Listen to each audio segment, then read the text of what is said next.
مش كل رائد أعمال بيعرف يسيب بصمته، لأن النجاح مش مجرد فكرة أو حاجات شكلها حلو وترندي. النجاح جرأة، رؤية، وشخصية. بيبدأ صغير بس فكرته دايما سابقة. بيخلق الفرص مش بيدور عليها. في بوست باي بوسطة بنجمع لك قصص نجاح أكبر رواد الإي كوميرس، شركاء النجاح اللي صنعوا فرق وكبروا مع بوسطة على مدار السنين. جاهز تكتشف أسرار النجاح؟ مصر فيها 100 مليون واحد. كنت متخيل ان احنا ممكن نصنع ايزلي 20,000 حته ونبيعهم في اول سيزون لينا. كانت حسبه ساذجه جدا ساعتها. الفعلي بقى اللي حصل ان احنا عملنا 500 بيس اصلا، ما عرفناش نبيع اكتر من 250 بيس ساعتها. دي كانت مشكله. اول ما بدانا بنشتغل في الشتاء بقيت سنه مش بنعمل حاجه، كانت كارثه طبعا بالنسبه لنا. الموضوع ما كانش سستينبل، كنا تايهين فيها شويه. وحسيت ساعتها في اوبورتيونيتي هنا لطيفه، ان احنا ليه ما نبقاش اول ناس صنع المنتج ده في مصر بما ان هو مش موجود. أنا اسمي محمد علي، كنت في الجامعة الألمانية بزنس انفورماتكس. كنت شغال في شركة اسمها أماديوس بتاعت سوفت وير شركات سياحة وطيران. كنت مسؤول عن جزء الإي كوميرس، ازاي نساعد شركات السياحة انها تبيع ثرو الاونلاين بلاتفورمز بتاعتها. بدأنا سنوجز في 2017، بس فكرة البراند كلها بدأت لما كنت عايز اجيب هدية لواحدة. فترة كانت ساعتها مسافرة بلد برد، كان ساعتها النرويج. بتكلم مع صاحبي بقول له عايز اجيب هدية للبنت، فقال لي هات لها البلانكت اللي بتتلبس اللي بسليفز دي. حسيت فكرة لطيفة، فقعدنا ندور على البلانكت هنا في مصر، ما لقيناهاش خالص. وانا قررت يعني ساعتها اجيب بلانكت عاديه نفتح فتحتين فيهم كده ونعمل سليفز. فرحت لمامتي ساعتها وعملت لنا باترون كده، وبعد كده رحنا للترزي جنب البيت وادينا له الباترون والبلانكت دي عملها، وبعد كده اديتها لها. اعتقد يعني عجبتها، وحسيت ساعتها في اوبورتيونيتي هنا لطيفه، ان احنا ليه ما نبقاش اول ناس تصنع المنتج ده في مصر بما ان هو مش موجود. اول ما بدانا وكنت عايز اقنع الناس اللي حواليا بالفكره، فكنت متخيل ان احنا ممكن نصنع ايزلي 20,000 حته ونبيعهم في اول سيزون لينا. ده بيزد على الاكسبيرينس اللي خدتها ساعتها من اماديوس. قعدت مع ديجيتال ايجنسيز كتير قوي. كان ساعتها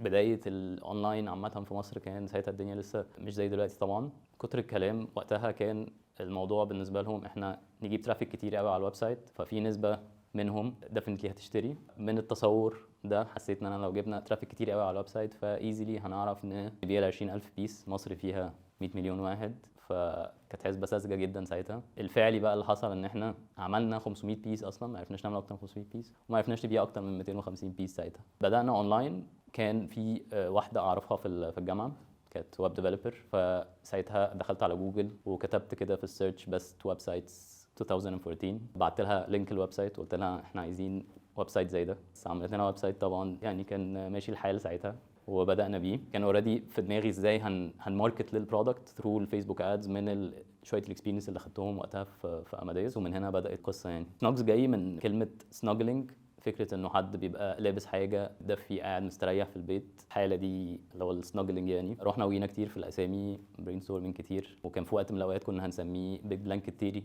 بس الحمد لله ما عملناش كده. الاسم ده جه كده كان لطيف، يعني حسينا ده اكتر اسم مناسب ساعتها. حته السيلز بالذات في الاول كانت بتبقى تريكي قوي. ممكن بنبدا بحاجه تحسها بتبيع كويس، وبعدين فجاه تحسي انه البرفورمانس بتاع السيلز وقع. قعدنا فتره كبيره بنحاول نفجر اوت هي المشكله في البرودكت ولا المشكله في طريقه الماركتنج بتاعتنا والميديا باينج والفيسبوك ادز وكده، ولا المشكله في الستوك ولا ايه. خاصه ساعتها احنا بنحس ان في ستوك عندنا بس مش بيخلص. فحسينا ساعتها كل سنه عن سنه بنبدا نتعلم حاجه جديده. كنا فاكرين ساعتها انه المشكله دايما هي في الاعلانات بتاعتنا او في طريقه اللي احنا بنعمل بيها ميديا باينج. كنا مركزين قوي ازاي نوبتمايز الكونفرجن ريت وطريقه الاعلانات. لو جبنا الايجنسي الفلانيه هتعرف تجيب لنا السيلز الفلانيه. انا داخل قوي في الحته دي وكنت بقرا كتير قوي في الموضوع ده.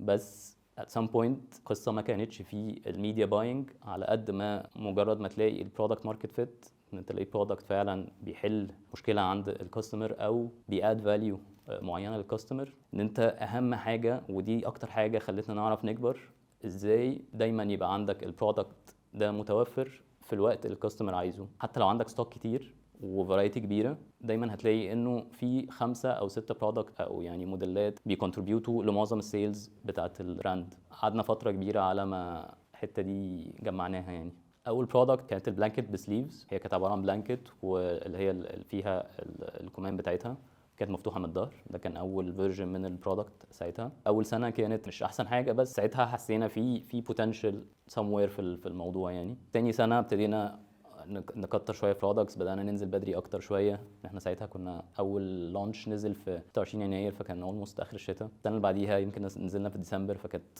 الوقت الطف، فساعتها ده فرق جدا معانا، وافيلابيلتي البرودكتس فرقت معانا، وساعتها فعلا وانت اوت اوف ستوك في الشتاء ده. يعني ساعتها ابتدينا نحس انه في بوتنشال اكتر. فسنه عن سنه كان دايما بيبقى في حاجه بنغيرها، بتغير في البرفورمانس، بتخلي الدنيا فيها بوتنشال اكتر. يعني مينلي احنا اكتر حاجات ركزنا فيها مبدئيا الويب سايت يبقى يوزر فريندلي، لطيف، سهل، سريع، برودكتس متصوره كويس، واضحه، الكاستمر هو بيشتري. نوع الكونتنت اللي احنا بنصوره يبقى كل شويه بيتغير بمودلز مختلفه، بسيت ابس مختلفه، بافكار مختلفه، بحيث انه الكاستمر يبقى بيحس انه بيشوف حاجه جديده كل شويه، او بيشوف مواقف مختلفه للبرودكت تحسها ريليتابل ليه اكتر او مناسبه ليه اكتر. ساعتها دي الحاجات المختلفه اللي مركزين عليها. وحته الميديا باينج بقى ده كان جزء اساسي من اول ما بدانا. مجرد ما نلاقي البرودكت كويس، برودكت في الناس عايزاه، مجرد ان هو افيلبل، ساعتها الميديا باينج بيمشي كويس قوي. وانس انه البرودكتس البست سيلينج عندك مش موجوده بشكل كويس، اوتوماتيكلي بتلاقي البرفورمانس بتاع الميديا باينج بيبدا يقل. فاحنا مركزين الفتره دي اكتر انه الكونتنت بتاعنا يبقى ريليتابل اكتر للناس، الناس تحس فيه بالاحساس اللي احنا عايزين نوصله خلال البراند، اللي هو يلبس حاجه مريحه مجرد ما يرجع البيت بعد يوم طويل، او ترجع البيت بعد يوم طويل تلبس حاجه مريحه، بيلبس حاجه مريحه، يقعد يعمل حاجه يفصل بيها. فده الاحساس اللي احنا عايزين نوصله ثرو البراند بتاعتنا. يعني فده اللي احنا بنحاول نركز عليه في الكونتنت بتاعنا الفتره دي. يعني بصراحه انا مش بركز قوي مع الكومبيتيتورز، مش علشان احنا جامدين، بس علشان في كومبيتيتورز كتير قوي في السوق دلوقتي، وحاسس ان في ناس كتير بتعمل حاجات حلوه كتير، فبحس دايما بيحطني انا بيرسونلي تحت ضغط وتوتر مش بستريح فيه. فحاسس المناسب لينا ان احنا بنركز اكتر على الفاليو اللي احنا عايزين نديها للكاستمر بالفاليوز بتاعتنا، بنركز اكتر على البرودكتس اللي احنا عايزين ننزلها للكاستمر. احنا عايزين نوصل احساس الكاستمر ان هو بعد يوم طويل بيلبس الحاجه المريحه اللي يفصل ويقعد يعمل حاجه بيحبها عشان يفصل بيها في اليوم. ده اللي احنا بنحاول نعمله ثرو البرودكتس بتاعتنا، واحنا بنختار الماتيريالز، واحنا بنختار الفيتس بتاعتنا، الاكسبيرينس بتاعت الكاستمر من اول ما يشتري لحد ما البرودكت بيجي له لحد الافتر سيلز، تبقى كلها على قد ما نقدر تبقى سموث، بحيث ان الاكسبيرينس كلها تبقى مريحه للكاستمر. بالذات جزء الافتر سيلز عايزين نوصل للكاستمر، او احنا بنحاول نعمل كده، انه هو يشتري وهو مطمن خالص، او هي تشتري وهي مطمنه خالص انه حتى لو مفيش حاجه في البرودكت هو جابه حسه مختلف عن اللي كان في دماغه، او مش عاجبه لاي سبب من كان، هو ايزلي جدا يغير البرودكت او يبدله. مفيش قصه بالنسبه لنا، مش معقده خالص. ولو طلبته كاش هيرجع لك الفلوس كاش، لو طلبته بالكريدت كارد الفلوس هترجع لك كريدت كارد. فبنحاول نبقى فلكسبل قوي في الحته دي، وبنحاول التجربه دي تبقى مريحه للكاستمر عامه. كان بيجي لنا في الاول خالص جالنا فيدباك كتير قوي مثلا على اول برودكت بدانا بيه، اللي هو كان مفتوح من الظهر، كومنتس كتير ومسجز كتير، انتوا ليه مفيش حاجه مقفوله من الظهر؟ كنا بنحس ساعتها هو اصلا فكره البرودكت ان هو انت بتلبسه على الكنبه، فيبقى سهل تلبسه وتقلعه على طول، ويبقى تعرف تمسك الريموت وانت قاعد على الكنبه تتفرج على حاجه او كده. وانس ان احنا بدانا نسمع للكاستمرز، طلعنا برودكت تاني بيفت الحاجات اللي الكاستمرز عايزينها، ان هو تبقى حاجه مقفوله من الظهر، وده كان اول حاجه فرقت معانا في السيلز جامد بعديها. وده اثر في شكل البرودكتس بتاعتنا عامه كلها. دلوقتي كويربل بلانكتس من سelection ويربل بلانكتس، فيدباك زي ده كان فرق معانا جامد قوي. مثلا كاستمرز كانوا ممكن يقولوا لنا انه الكم ساعتها كان مفتوح، فيقولوا لنا مثلا لما نيجي نغسل ايدينا ممكن بتتبل من هنا، حطينا استك مثلا في الكم علشان يعرفوا يشمروا وهم بيغسلوا ايديهم او حاجه، فالدنيا تبقى الطف. في الوانزيز مثلا الناس كانت بتقول هو انا اخش الحمام ازاي لو انا لابس وانزي؟ فكره السوسته من الظهر بتحل المشكله دي. فدي فكره الفيدباك اللي احنا بناخده من الكاستمرز، ازاي بيأثر في شكل البرودكتس بتاعتنا عامه. احنا بدانا مع بوسطه من 2017، من اول ما فتحوا تقريبا، كنا من بدري قوي. واول ما بداوا كانوا لين مركزين على جزء التكنولوجي، فده كان فارق عامه. ساعتها ما كانش في شركات اصلا شحن كتير في مصر، وفكره انه كمان في جزء التكنولوجي كان مركزين فيه، فده كان حاجه كانت لطيفه. وبدايه بوسطه كمان كان بيرفورمانس كان حلو قوي كاوبريشنز. بوسطه عامه ثرو اوت السنين اللي احنا اشتغلنا فيها الفتره اللي فاتت، احنا عاده بنشتغل مع شركتين او ثلاثه شحن في نفس الوقت، بحكم طبيعه الماركت انه في مشاكل في جزء الشحن ده عامه. معظم الوقت بوسطه هم بيبقوا واخدين البرسنتج الاكبر من الشحنات بتاعتنا، اراوند 70-80% مثلا من الشحنات بتاعتنا. ديفينتلي كل فتره ممكن بيحصل دروب بسبب مثلا زي اي بزنس برضو بيتعلم، سواء في بلاك فرايداي او دروبس معينه. بس السنه دي مثلا اول سنه ما يبقاش في مشاكل في بلاك فرايداي، ومينلي كنا مركزين almost 90-100% من الشحنات بتاعتنا كانت مع بوسطه في الفتره اللي فاتت دي علشان حصل دروبس من شركات شحن تانية اكشولي في نفس الوقت. يعني حاجه احييكوا عليها يعني. مينلي حتى لما بنبقى شغالين مع شركات تانية دايما بيبقى الريتيرن والاكسشينج في الاغلب مع بوسطه، لانه البروسيس اسهل بروسيس في الريتيرن والاكسشينج، وفكره ان هم بيرجعوا برضو الكاستمر بيطلب كاش، فلوس بترجع له كاش، دي حاجه مهمه بالنسبه لنا وبالنسبه للكاستمر يعني. مع زياده عدد البرودكتس اللي احنا بنحاول نصنعها بنضطر دلوقتي ان احنا نشتغل مع 7 أو 8 مصانع ان بارل علشان نبدا نعرف نحاول نغطي الطلب اللي احنا عايزين نوصل له يعني. مش احسن سيت اب، بس ده اللي بنحاول. ان كل فتره دايما بيبقى في مصنع مثلا البرفورمانس بتاعه بيقل لاي سبب ان كان، مشاكل في الصنايعيه، عنده ضغط من عملاء تانية كتير، ده بيدينا شويه باك اب بلان ان هو لو في مصنع وقع مننا في حد بيعرف يغطيه. ده عشان كده احنا كده واخدين الابروتش ده يعني، شايفينه مش احسن ابروتش، بس بنحاول واحده واحده نوصل لفورميلا احسن في الجزء ده يعني. لسه بنتعلم فيها يعني، هوبفلي نوصل لحاجه احسن قريب. ازاي بنشور الكواليتي؟ احنا دلوقتي بيبقى في كواليتي كنترول تيم مسؤول بس ان هو ينزل يتابع المصانع كل يوم، نازل هو شغلته يبقى قاعد في المصانع يبص على الحاجه اول ما بتتقص، الحاجه وذين خطوط الانتاج، لو في حاجه نلحقها من بدري، حاجه قبل ما نستلمها لازم بتعدي الاول باتش منها نبص عليها، لو نسبة كبيرة قوي منها الحاجات سليمة تمام، لو نسبة كبيرة من الباتش فيها مشاكل بنضطر نفرز الشغل كله، والحاجات اللي فيها مشاكل طبعا بتتعاد او بتتركن بقى بتصنف كدرجه تانية او كده. ده اللي احنا بنعمله عشان نحاول ننشور الكواليتي لطيفه على قد ما نقدر. واهم حاجه في حته انه الكاستمر لو استلمها لو فيها حاجه لاي سبب إن كان او ما عجبتوش او اي حاجه، الاكسشينج والريفاند بوليسي بتاعتنا سهله جدا. حتى لو طلب من الويب سايت وعايز يرجعها في الفرع مفيش مشاكل، لو خدها من فرع وعايز يرجعها في فرع تاني برده مفيش مشاكل. فنحاول نخلي الحته دي سهله ومريحه للكاستمر بحيث ان هو يبقى في ثقه ما بيننا، ما تخلوش يفكر هو انا لو اشتريت البرودكت ده ما عجبنيش او في مشكله هل فلوسي هترجع ولا لا. هو ديفينتلي فلوسك هترجع، خاصه لو حصل حاجه في البرودكت اكيد ده هيحصل، ولو ما حصلش حاجه في البرودكت برضو يعني تمام. نحاول نكسب ثقه الكاستمر عامه، وثرو برضو ان احنا بنحاول الريفيوز على جوجل تبقى ثرو الاكسبيرينس اللي بنديها، فالكاستمرز ممكن بيتشجعوا يعملوا ريفيوز، فدي ممكن بتدي ثقه اكتر للبراند. على الفيسبوك بيج بتاعتنا احنا معروفين اكتر بالويربل بلانكيتس، لان هي دي اول حاجه بدانا بيها. يمكن دي اكتر حاجه فعلا بتحل مشكله عند الكاستمر او بتاد فاليو عند الكاستمر اللي الناس عرفتنا بيها. احنا دي اكشولي كانت مشكله اول ما بدانا، اول سنتين 3 أو 4 كمان. احنا كانت اكبر مشكله عندنا ان احنا بنشتغل في الشتاء وبقيت السنه مش بنعمل حاجه، فدي كانت كارثه طبعا بالنسبه لنا. تقعد بتخلص الشتاء طول الصيف ما في حاجه تتعمل، فالموضوع ما كانش سستينبل، مش طريقه بزنس تشتغل بالطريقه دي يعني. بس وقتها كانت يعني فتره كنا تايهين فيها شويه وبنفكر ايه اللي ممكن نعمله في الصيف. عملنا براند تاني اصلا لحاجه الصيف، شنط بحر وكده، قعدنا فيها فتره برضو. وبعدين في وقت من الاوقات قدمت، ساعتها كان في مسابقه اسمها انجاز بتاعت ستارت ابس وكده، ده يمكن في 2017، من ضمن 8 تيمز كسبوا ساعتها، ومن ضمن البروجرام ان هم بيقعدونا مع منتورز نتكلم معاهم وكده. بس لما قعدت مع المنتور ساعتها بتاعنا انا فاكر كان بيقترح عليا ان احنا نعمل حاجه زي البرودكتس الشتوي بتاعتنا بس تبقى صيفي. فحسيت ساعتها طب ما نعمل بيجامات صيفي عادي ويبقى الفوكس بتاعنا في جزء الهوم وير وتبقى الحاجه المريحه يعني. بس ومن ساعتها ده فرق معانا جدا في ان البيزنس بقى خلاص هو احنا في حاجه شغالين فيها طول السنه مور سستينبل، فبنعرف نعين ناس تفضل قاعده معانا طول السنه. كان في الاول ممكن نعين حد وبعدين الفترة اللي في النص دي مش بيبقى موجود، فطبعا مش بنعرف حتى نريتين الامبلويز. حاجة فرقت معانا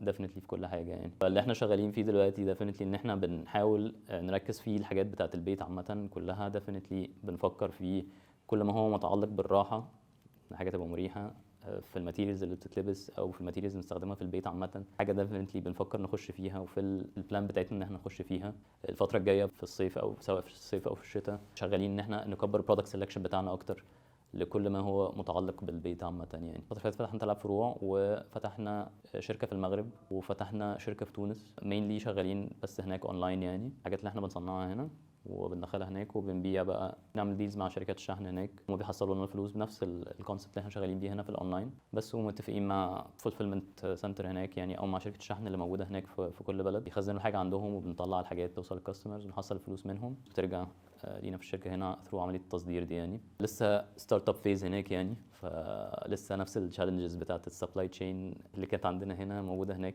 واحده واحده بنحاول نحلها اكتر. بعد ما فتحنا 3 فروع الفتره دي هنركز اكتر ان احنا نظبط البرودكت سelection اكتر، نوسعه، نظبط السبلاي تشين بتاعنا اكتر، وبعد كده ممكن نرجع نفكر تاني في ان احنا نبدا نفتح فروع تانية او كده. ده مينلي التركيز بتاعنا في السنه اللي جايه دي كلها او السنتين الجايين كلها ان احنا نكبر البرودكت سelection، يبقى في انفنتوري كويس وسبلاي تشين كويس للبرودكتس بتاعتنا. كنت بتكلم مع حد في الماركت برضو، وكنا شركاء at some point مع بعض يعني. قال لي ساعتها انه الماركت في المغرب في جزء الريتيل ده كويس وفي بوتنشال وكده. الكلام ده كان من زمان قوي، كان من ممكن 2018 مثلا او حاجه. فكرت ساعتها ممكن نعمل ويب سايت بالفرنش مخصوص للمغرب، جبنا كل حاجه بالفرنش، كله مكتوب بالفرنش، عملنا اعلانات بالفرنش وحطينا البرودكت وعملنا زي تيستنج كده، احنا هيجي لنا اوردرز ولا مش هيجي لنا حاجه يعني. عملنا بيج وكل حاجه لوكالايزد للمغرب، بدأنا نعمل ادز، وفعلا من اول اسبوع مثلا جالنا 50 اوردر او حاجه. فحسينا ساعتها في بوتنشال في الماركت في الحته دي يعني. وده كان تيستنج يعني. بعديها بقى ب5 6 سنين مثلا فتحنا الشركه. كنت بتكلم مع شركه شحن ان احنا عايزين نفتح في المغرب، هم كانوا فتحوا في المغرب كمان. فقالوا لي اشمعنى المغرب؟ ده تونس اقوى من المغرب في جزء الاونلاين يعني اتليست. برضه لما قال لنا كده يلا نجرب، ما مش خاسرين اي حاجه، والموضوع مش صعب يعني. عملنا ويب سايت لتونس بالفرنش برضو، نفس البرودكتس نفس كل حاجه، وبدانا اعلانات. فعلا لقينا يعني على طول اوردرز من اول يوم بشكل لطيف. هنا ديفنتلي في بوتنشال برضو في الحته دي، وكنا عايزين نبدا نيجي نحاول نصدر وكده. فحسينا نبدا نجرب نفتح شركه هناك في كل بلد ونبدا نبيع هناك يعني. الحمد لله مثلا بقالنا سنه في البلدين، وبعتنا ستوك لكل سيزون، واكشولي فعلا جربنا خلاص الفول اكسبيرينس بتاعتها، وفي حاجات كتير بقت اوت اوف ستوك. فحاسين في بوتنشال لطيف ان شاء الله في الاثنين ماركتس دول يعني. هم شبهنا قوي كمان في مصر، اللي بنعمله هنا مناسب ليهم الى حد كبير هناك يعني. احنا حاليا مش بنفكر غير في جزء الاونلاين منه، لحد ما نوصل لسام بوينت كده حاسين احنا ممكن نبدا نجرب نفتح ستور او كده. وانس ان احنا وصلنا للمرحله دي، وانس ان احنا اصلا عرفنا نظبط السبلاي تشين بتاعنا كويس في مصر وكويس هناك في الاونلاين، ممكن نبدا ناخد خطوه ان احنا نفتح ستور. بس قبل كده حاسه هيبقى ديسيجن مش مناسب دلوقتي يعني. بس اتمنى طبعا ان احنا نعرف نفتح ستور واثنين وثلاثه في كل بلد. هتبقى اكيد اتشيفمنت بالنسبه لنا، هتبقى حلوه يعني. بس حاسس لسه في بوتنشال كتير في مصر يعني. ف وانس ان ظبطنا السبلاي تشين هنا وعرفنا نفتح فروع اكتر في مصر، ممكن ساعتها ولقينا الدنيا ظبطنا السبلاي تشين هناك في البلدين، ساعتها ديفينتلي نفكر نفتح ستور او ناخد تجربه الاوفلاين يعني هناك. ومن الفيدباك اللي بناخده من الكاستمرز دايما بنحاول نطور من البرودكتس بتاعتنا ومن الاكسبيرينس نفسها يعني. مثلا كان بيجي لنا فتره كبيره شكوى كتير قوي ان البرودكت الاوردرز بتيجي ناقصه، او الايتمز بتيجي غلط، او المقاس غلط او كده. بس بدأنا نبص في السيستم عندنا ايه اللي ممكن بيسبب المشاكل دي، وبدأنا نحط جزء في السيستم فيريفيكيشن بباركود سكانر، وبيسكان كل اوردر، والسيستم يبدا يشوف الاوردر ده فيه انهي ايتمز. فلازم عندنا التيم الاوبريشنز لما بيجي يحضر الاوردر لازم يسكان كل ايتم داخل الاوردر. هو اوتوماتيكلي السيستم بيشوف لو في حاجه بقت سكاند غلط، بيطلع نوتيفيكيشن ان ده غلط، او لو الاوردر ده ناقص بيطلع له ان الاوردر ده مش عارف يقفله علشان لسه في ايتم ناقصه او كده. فده ديفنتلي ساعدنا كتير قوي انه نقلل من المشاكل، انه الايتم رايح غلط، او الاوردر رايح ناقص، او الاوردر رايح زياده. فدي حاجه ساعدتنا كتير في الجزء ده يعني. فاكر في موقف حصل زمان قوي في 2016 مثلا، كان في اوردر الباكجينج راح متبهدل خالص. كان ساعتها بتاعي قبل ما تبص تفتح كان متضايق قوي انها كانت هديه بس. فساعتها خدت باكجينج تاني ورحت للكاستمر ووديت له الباكج جديد يعني للاوردر ده. كان سعيد قوي بان احنا عملنا حاجه كده، ونزل بوست على فيسبوك وصور وعمل لنا منشن. كانت حاجه جميله من الكاستمر صراحه ان هو عمل الحاجات دي كلها يعني. كان اكشن من عندنا بسيط يعني، مش حاجه معقده يعني. فاكر الموقف ده كويس، وحاسه كانت حاجه معلقه معايا يعني. وعاده بالنسبه لنا اكتر حاجه بتساعدنا في سناجز يعني، او بنحس ساعتها فعلا احنا عملنا اتشيفمنت حلوه، هو لما كاستمرز من نفسها تخش تعمل ريفيوز تتكلم عننا بشكل كويس. بحس ساعتها فعلا ان احنا قدرنا نعمل حاجه كويسه. او راندملي نبقى قاعدين مع ناس اول مره نقابلها فيبقوا عارفين البراند، او اكشولي هم كاستمرز مثلا. فاكتر حاجه بتحسسنا بالاتشيفمنت يعني. نفسي نوصل للمرحله دي، انه ناس كتير تبقى عارفانا في البلاد التانية زي المغرب وتونس مثلا، ان احنا نوصل الناس تبقى راندملي عارفه البراند واوريدي كاستمرز فيها. هوبفلي في المغرب وتونس او اي بلد تانية نفتح فيها يعني ان شاء الله. لو هوصف سناجز بكلمه واحده هتبقى الراحه. احس اكتر حاجات فرقت معانا احنا ان احنا ما نبقاش مستعجلين على ان احنا نعمل حاجه جامده يعني. احنا اكتر مركزين ما يبقاش فيه زي هايب او ترند فرقعه جامده، بس مركزين اكتر ان يبقى فيه سمول كونسيستنت ريزلتس بنطلعها كل سنه يعني. بحس ان في حاجه بتجري ورانا، بس انا بنحاول ما نحسسش نفسنا ان في حاجه بتجري ورانا. مفيش حاجه مستعجلين عليها، البيزنس موجود واحنا قاعدين، فاحنا ستيب باي ستيب بنوصل لليفل احسن كل فتره يعني. حاسس ديفينتلي لو الناس تعرف تجمع ما بين انه في هايب كل فتره وكونسيستنت ريزلتس، ده هتبقى حاجه طبعا كويسه جدا. بس بحس الهيلثي اكتر انه ستبس صغيره كونسيستنت الطف كتير يعني، ومور سستينبل في اللونج ران يعني، وتساعد الواحد ياخد ديسيجنز مور سستينبل اكتر وراسيه اكتر يعني. وانس ان احنا لقينا برودكت ماركت فيت، لقينا برودكت فعلا بيحل مشكله عند كاستمر او بياد فاليو عند كاستمر ومطلوب، ركز في السبلاي تشين بتاعه كويس قوي ان احنا نوفره بكميات كبيره ونعرف نريستوك بسرعه. الحاجات دي الاكتر حاجه فرقت معانا في السيلز عامه. وديفينتلي اخر حاجه الكاستمر اكسبيرينس، ان هو تبني تراست مع الكاستمر، ان هو لما يجي يشتري منك ما يبقاش قلقان حاجه ممكن تبوظ ولا لا، خصوصا ان هو بيفكر مرتين انا لو حصل حاجه للبرودكت ده او لو طلبته وما عجبنيش انا ممكن ارجعه ولا لا. فديفينتلي حاجه الناس محتاجه تركز فيها وتشتغل عليها، انه يبني التراست ده مع الكاستمر. احنا التيم عندنا مش اكبر حاجه، اراوند من 30 ل 35 دلوقتي. عندنا حد فاشن ديزاين مخصوص دلوقتي مراتي اللي ماسكاها يعني. عندنا اوبريشنز تيم، كاستمر سيرفيس تيم، عندنا سيلز تيم، عندنا برودكشن تيم. بصراحه التيم هو من اهم العناصر اللي ساعدتنا ان احنا نوصل للي احنا فيه دلوقتي. بحب اشكرهم جدا على اي efforts هم بيعملوه، لو انا مش بشكرهم كفايه يعني. الانفايرمنت عندنا عامه الدنيا فلكسبل الى حد كبير يعني في المكتب. بحاول على قد ما اقدر انه الناس ما تبقاش قلقانه انها تغلط، لان انا شخصيا بغلط كتير وبنسى كتير. بحاول على قد ما اقدر انه اذا حصل غلط او كده ما تبقاش ازمه يعني، والدنيا بتعدي. بحس دايما انه من عندهم هم بياخدوا اكسترا ستيبس ان هم يصلحوا المشاكل دي، فحاجه كويسه منهم جدا. بحاول ان يبقى في ناس تبقى مستريحه بحيث انه يحس دايما ان هو في احترام متبادل ما بيننا. فلو انا عملت حاجه غلط بحاول دايما ابقى مجمع ان انا عملت حاجه غلط وبحاول اعتذر على طول، سواء ده مع كاستمرز او مع سبلايرز او اي حاجه. باكسبكت كده برضو من الناس اللي شغاله معانا انه لو حد غلط مع كووركر او حصل اي حاجه اتمنى ان ده يبقى الانفايرمنت اللي موجود عندنا يعني. ما اعرفش ده اكشولي حاجه احنا وصلنا لها ولا لا، بس يعني دي حاجه هم اللي يقولوها يعني.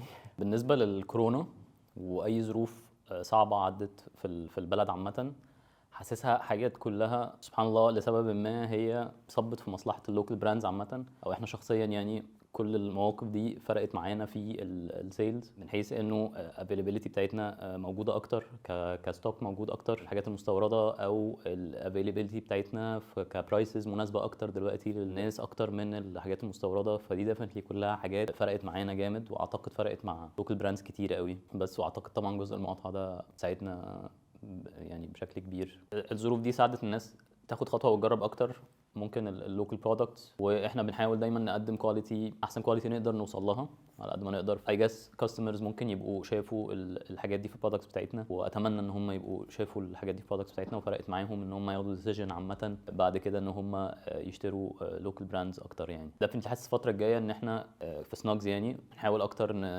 نشوف ماتيريالز جديده نشتغل فيها، نكسبيرمنت اكتر في برودكتس وماتيريالز واكسسوارز مش منتشره قوي هنا. نحاول somehow نصنعها بطريقه ما هنا في مصر، بحيث انه ده فعلا يبقى برودكت اوفرنج يضيف للكاستمرز اكسبيرينس احسن من اللي احنا فيها دلوقتي اكتر ان شاء الله يعني. في وقت الكورونا بالذات طبعا وقتها كان فكره الاونلاين كانت بومينج بشكل رهيب، ودي حاجه اكشولي ساعدتنا ان كان ممكن يعتبر تاني كولكشن صيفي ننزله بعد اول تيستنج الصيف اللي قبليه، ففرق معانا جدا في السيلز. وده كان حاجه كويسه وحاجه وحشه. حاجه كويسه وقتها طبعا ساعتها السيلز كانت كويسه جدا، وادتنا انديكيشن لطيف انه البرودكتس الصيفي بتاعتنا فيها بوتنشال. جت بقى السنه اللي بعديها والدنيا ابتدت تفتح، الواحد كان حاطط بلانز على الريزلتس اللي شافها وقت الكورونا، وده كان ساعتها مقلب جامد قوي. ده مش هو ده اللي حصل ساعتها خالص الصيف اللي بعديه يعني. فواحده واحده ابتدينا نريكفر منها يعني، وينسوا الستريس اللي عدوا بيه في اليوم. مبسوط بكل السيتويشنز اللي اتحطيت فيها، الظروف اللي ساعدتني سواء في الدراسه او او الشغل اللي اشتغلت فيه، او في فرصه انه فكره البرودكت تطلع. جريتفul ان كل الحاجات دي حصلت، ومن غير كل الحاجات دي ما كانش هيبقى فيه ساعتها براند بتاعت سناجز. جريتفul للتيم اللي عندنا شايل شغل كتير قوي، وهم جزء اساسي في اللي احنا وصلنا له دلوقتي. وجريتفul لمراتي سبورت عامة بتاع اهلي. حاسس اكتر حاجة احنا بنحاول نركز عليها الفترة دي انه ما نبقاش مستعجلين، وانه كل حاجة ليها وقتها، وانه كل يوم ناخد صغيرة لحد ما نوصل لحاجة كبيرة ان شاء الله. ده اكتر حاجة احنا بنحاول نطبقها عندنا.